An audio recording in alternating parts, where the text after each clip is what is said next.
अगर वो हम तुम में फूट ना डालेंगे तो फिर राजनीति कैसे कर पाएंगे? उनका काम है भाई वो। क्योंकि मोइनुद्दीन साहब और निजामुद्दीन औलिया साहब अहिंसा के पुजारी रहे हैं, कभी इन्होंने वायलेंस का सपोर्ट नहीं करा।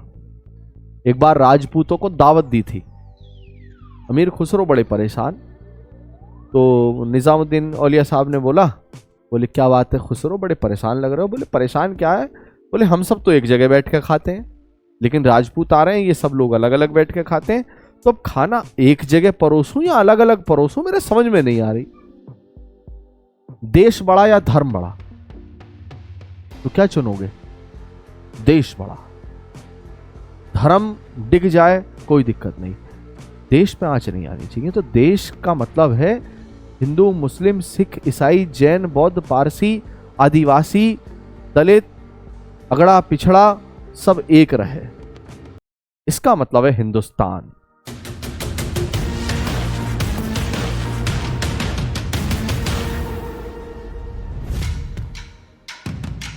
देश में इतना माहौल खराब है, इतना माहौल खराब है कि कोई एनसीईआरटी की बात नहीं करता, कोई सच्चाई की बात नहीं करता, कोई इतिहास की बात नहीं करता।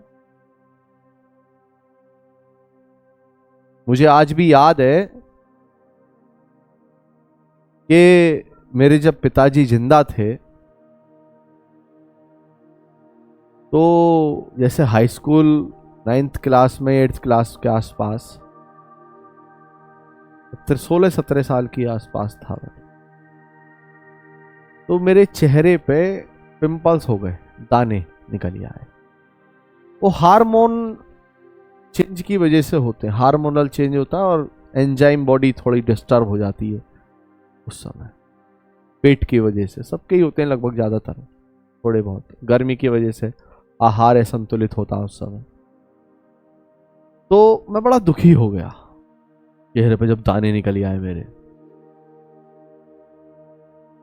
मैंने कम से कम 1.5 साल इलाज करा, कभी ये वाला फेस वॉश ला, कभी उसकी दवाई खा, कभी अंग्रेजी दवाई, कभी देसी दवाई, कभी होम्योपैथिक, कभी ये कभी वो। तो ये कहते हैं कि जब कुछ ना हो रहा हो तो भगवान जी से भी कुछ कहना चाहिए, हर आदमी चीजें कहता। तो हमारे गजरौले में एक पक्का पुल है, अमरोहा में गजरौला पक्का पुल, उस पक्के पुल के पास पीर है। तो किसी ने कहा मुझसे कि तुम पीरों पे जाओ और पीर पे जाके चादर चढ़ा दो और बहुत सारी चीजें कहीं। तो मैं चादर लेके गया, प्रसाद लेके गया, धूपबत्ती जला के आया वहां। पापा मेरे साथ गए और मैं एक बृहस्पतिवार को गया था पीर साहब पे, और मेरे वो वहां से जो थे मेरे पिंपल्स से ठीक हो गए। ये एक आध्यात्मिक तरीका है, साइंस इसे नहीं मानता, लेकिन जब किसी से किसी की आस्था जुड़ जाती है तो ये मायने नहीं रखता वो किस धर्म का है। धर्म अपनी जगह है, आस्था अपनी जगह है। आज भी बहुत लोग ऐसे हैं जो साईं बाबा को पूजते हैं, जबकि इस समय साईं बाबा की मार्केट जो है वो थोड़ी डाउन जा रही है, लेकिन आस्था लोगों की आज भी है। मेरा एक दोस्त है देहरादून में, बंटी, अगर मेरी वीडियो देख रहा होगा या कोई उसकी जानकार देख रहा होगा तो सुनता होगा, उसके पिताजी साईं बाबा के बहुत बड़े भक्त हैं, आज भी हैं। तो आज अजमेर में मोइनुद्दीन साहब की दरगाह के नीचे जो तथाकथित किसी मंदिर के होने की बात कही जा रही है, वो भारत की जो सहिष्णुता वाली नीति है, धर्मनिरपेक्षता वाली बातें हैं, उसके विरुद्ध में। तो हम आम जनता का ये कर्तव्य बनता है कि राजनेता अपनी जगह अपनी राजनीति कर रहे हैं, उन्हें करने दो, उनका काम है। राजनेता बहुत भले हैं, उनसे ना अच्छाई की उम्मीद रखनी चाहिए ना बुराई की उम्मीद रखनी चाहिए, उनका धंधा है वो। घोड़ा घास से यारी करेगा तो खाएगा क्या, अगर उन्हें वोट चाहिए। लेकिन आम जनता का, आम आदमी का ये फर्ज बनता है, ये ड्यूटी बनती है कि एक रहो, यकसानियत रखो, हिंदू मुस्लिम एकता रहे, जिससे भारत में कोई दंगा फसाद ना हो। मोइनुद्दीन साहब, निजामुद्दीन औलिया साहब, गरीब नवाज, ख्वाजा गरीब नवाज साहब, अमीर खुसरो साहब, ये हिंदू मुस्लिम एकता के प्रतीक रहे हैं। ये सूफी लोग रहे हैं, आलिम लोग रहे हैं। इनका काम ये था कि राजपूतों में और सल्तनत काल के लोगों में, मुगलों में एकता बनी रहे। तो आज भी भारत के कई प्रधानमंत्री ऐसे जो मोइनुद्दीन साहब, गेसूर दराज साहब जो दक्षिण भारत में हैं, और मुंबई में हाजी अली साहब दरगाह पे जाते हैं।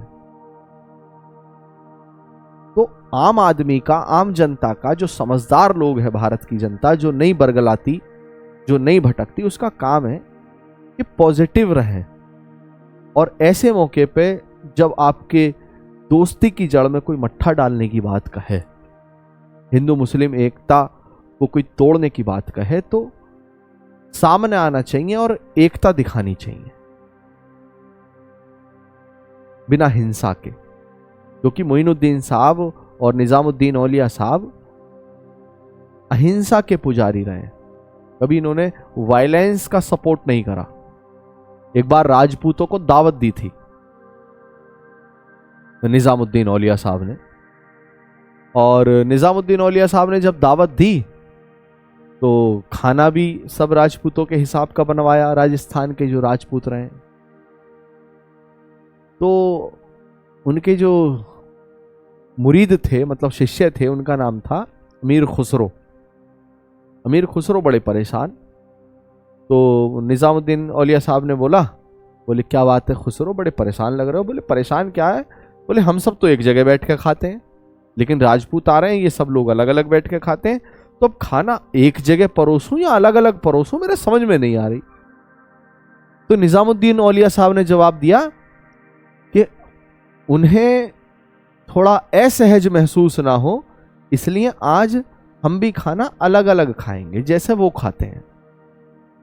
तो दूसरे के सम्मान में दूसरे की भावना का मान सम्मान रखना, ये हिंदुस्तान है, इसका नाम हिंदुस्तान है।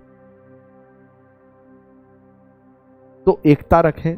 संविधान सभी धर्म की किताबों से ऊपर है। पहले राष्ट्र है और बाद में धर्म है।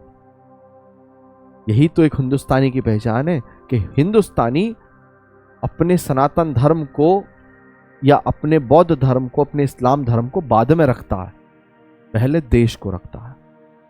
आज भी अगर बहुत समझदार इंसान से ये उम्मीद करी जाए कि बताइए देश बड़ा या धर्म बड़ा, तो क्या चुनोगे? देश बड़ा।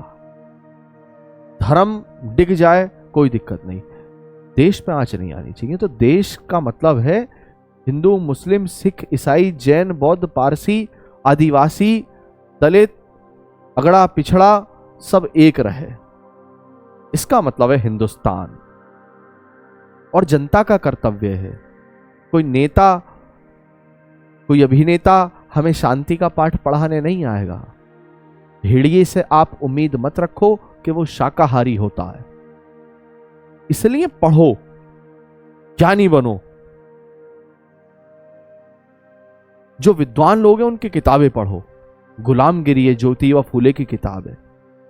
डिस्कवरी ऑफ इंडिया है, संविधान की किताब है, कुरान है, गीता है, और गुरु ग्रंथ साहिब है। ये सारी चीजें बड़े ज्ञान देती हैं। चाय नुक्कड़ की बातों पर मत फंसे करो बिल्कुल भी। अब आगे बढ़ते हैं। बहुत सारी बातें हो गई, चर्चा हो गई। एक शब्द लिखा है महात्म्य, एक शब्द है महा, एक है आत्मा, और प्रत्यय है ये, इसलिए यहां प्लस और माइनस का नियम लग गया। अंत्याक्षरी बिल्कुल सही लिखा है। कैसे लिखा है ये मैं आपको बताता हूं। ये लिख लिया ना नियम, ठीक।